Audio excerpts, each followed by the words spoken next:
Hello YouTube and welcome to the channel. Today we're going to go through a few mods and necessities for the Mr. Heater Big Buddy heater.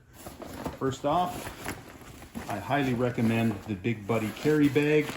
Get a pouch in the front here, zippered pouch. I like to keep incidentals like my 6-volt DC charger in there, some spare D-cell batteries, an extra lighter. It's also got a big pouch in the back. For the second absolute necessity, this 12-foot Big Buddy hose with regulator, model number F271803, has the quick connect coupling at one end, the Acme nut and regulator at the other. It's important to note that you do not need a filter for this. And the reason being is that the regulator being at the business end, right near the tank, means that this is a low pressure line, therefore it is highly unlikely to leach any oils or contaminants out of the hose itself, clogging up the inner workings of your heater. To use this, take your quick connect coupling, pop that down, and push up, you'll hear it click, and that closes. Connect this end to your tank, bleed off the air. To do that, go to the pilot position and just press the button down for about 1.5 minutes, 2 minutes, and then you can start trying to light the pilot light. Next off, let's look at the second most popular mod, and that would be a cooking grate of some kind. And this one is what I've come up with. It is 10.5 inches wide, 8.5 inches deep. I fabricated some simple clamps here, clips out of coat hanger wire. This is an over and under sort of proposition and works like a charm. And here at this end in the front, I've got these little struts that I've also made out of coat hanger wire. To attach this, lay it over the top. That clips there. These hook to the grate in the front, and that's it. And it does support a fair amount of weight. It's not rigid, but it's certainly rigid enough to cook with, and we have done that numerous times over the years that we've had this thing. Any kind of casserole, anything you can wrap in aluminum foil. Very, very versatile, very simple. You can pick up a grate like this at pretty much any thrift store for like $1. So keep your eyes open. Stuff like that is very, very handy to have around. Next, let's look at some power mods. I've got a 6-volt lead, extension lead here with alligator clips, going to a 4.5 amp hour battery. Clip those on, flip the switch, good to go. And that will last pretty much a full fishing day. If you want to go for a weekend, this 12 amp hour battery might do the trick.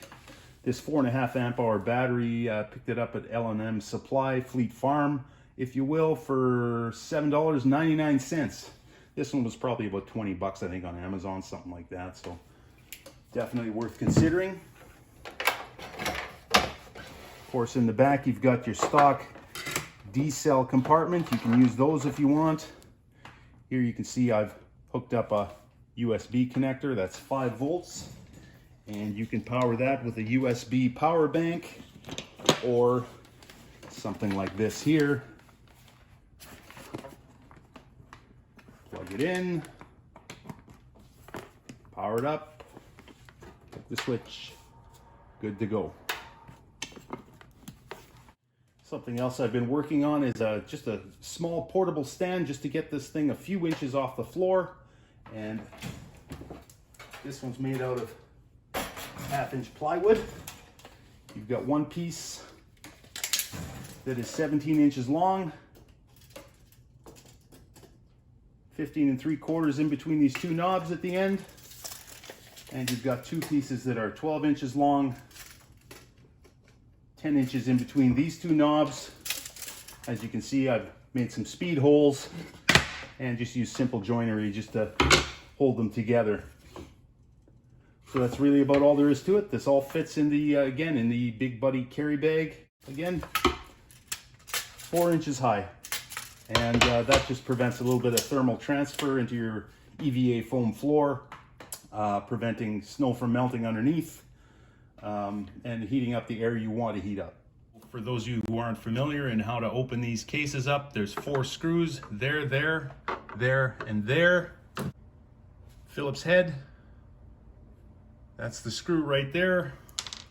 Remove those, lift up, pull out, wiggle, wiggle, wiggle, you'll get it off. So let's just talk about the first power option, USB cable, very simple, 5 volts. You can connect that to a portable power pack or a USB power bank, whatever you like. That goes into a slot already inside the battery compartment there. Opposite side is right here. I've tied a knot for strain relief. You can see here that I've soldered the positive lead to the positive spade terminal coming out of the battery compartment. There's the negative lead soldered to the negative spade terminal. I've got 2 female spade terminals splitting wires off. One goes directly to the fan, positive and negative, and another goes to a 6 volt extension with alligator clips on it. So if you're going to open this up and try to do this yourself, you may have problems finding this size of spade terminal. So what I've done is just take a standard spade terminal and snip the edges off, file them down a little bit, and they fit just perfectly. There you go. So, and once again, inside, if I open up this compartment, you can see my positive and negative alligator clips and my 4.5 amp hour battery. Thanks for watching, guys. And as usual, like, comment, subscribe, and hey, tell a friend.